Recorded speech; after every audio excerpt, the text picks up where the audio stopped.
Please subscribe my channel. I laughed too much and too loud, leaning in close to my boss, letting my hand rest in a place it shouldn't have been. The party was alive with music, drinks, and excitement. I felt like nothing could touch me.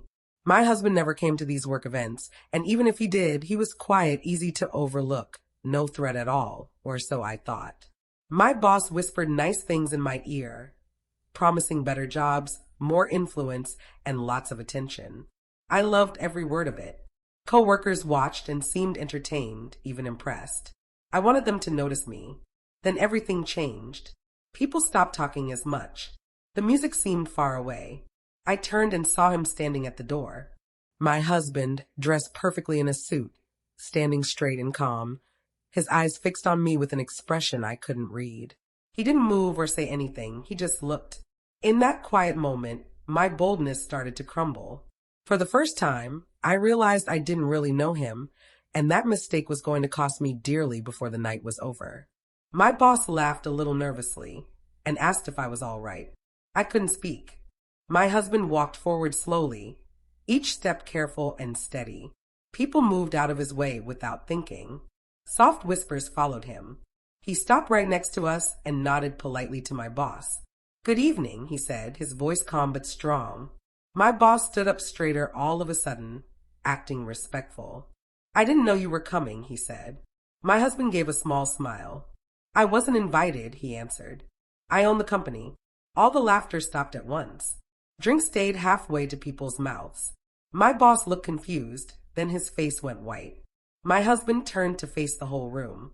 "Thank you all for coming tonight," he said. "This party is about an important lesson." My heart was beating so hard. I wished I could vanish. I wished I could go back in time, but power doesn't let you go backward. It moves forward quietly and waits for the truth to catch up in a painful way. He looked at me then, not angry, not hurt, just disappointed. That look hurt worse than any yelling could have. "You look very comfortable here," he said quietly. "So let's be clear about everything." He pointed toward my boss. "This man has been promising promotions he can't actually give." Quiet gasps and murmurs spread through the room. My boss started making excuses, stumbling over his words, sweat appearing on his face. My husband kept going. "And you," he said to me, "have confused people paying attention to you with real worth." The room seemed to shrink. I felt trapped. He took a folder out of his jacket and handed it to the HR director. "Starting right now," he announced, "there will be a full investigation." My boss's legs almost gave out. People put down their phones. Nobody was laughing anymore. My husband turned away from me and spoke to everyone else. "Please enjoy the rest of your night," he said. "I will be talking to some of you tomorrow." Heavy silence followed him, like a final decision no one could argue with. I ran after him outside, my heels sliding on the ground, barely able to breathe. "Please," I said, grabbing his arm. He stopped but didn't turn around. "Not here," he answered. His control scared me more than anger would have. When we got home, he sat across from me, completely calm. I told him everything, the need for attention, the flirting, my pride, the emptiness inside. He listened without saying a word. When I was done, he nodded once. "You didn't cheat," he said. For a second, I felt relief. Then he continued, "But you broke the respect between us." Those words hit hard. He explained that being a true leader means having honesty in every part of life, especially at home. "I stayed quiet because I trusted you," he said. "You thought my silence meant I didn't see." Tears ran down my face. I begged him to forgive me. He never raised his voice. "I won't punish you," he said. "The results of what you did will take care of that." His quiet certainty frightened me more than any outburst could. The next morning, everything fell apart. My boss was put on leave. Rumors spread quickly around the office. People wouldn't look at me. I felt bare and tiny. At home, my husband packed a suitcase. "I need some space," he said simply. I pleaded with him to stay and work things out. He shook his head. "Fighting means there's something unclear," he said. "I'm very clear." The days dragged on slowly and painfully. Some friends called to comfort me, others judged me. I had to face the truth by myself. I had chased praise because I had stopped feeling good about who I was. I wrote him many letters. He didn't reply, not because he was being mean, but because he knew what he needed. When he finally called, his voice was steady. I still care about you, he said, but caring isn't enough. I understood then that love doesn't break from one bad choice. It wears away slowly when respect turns into pretending.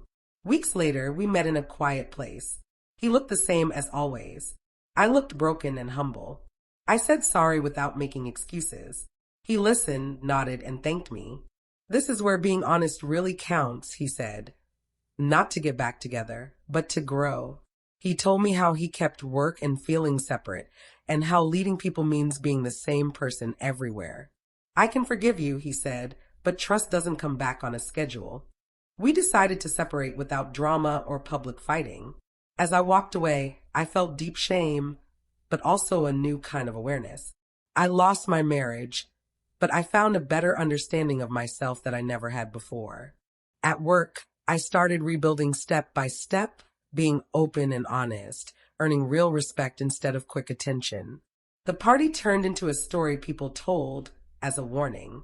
They remembered his quiet strength more than his position. I remembered it as the moment my illusions ended.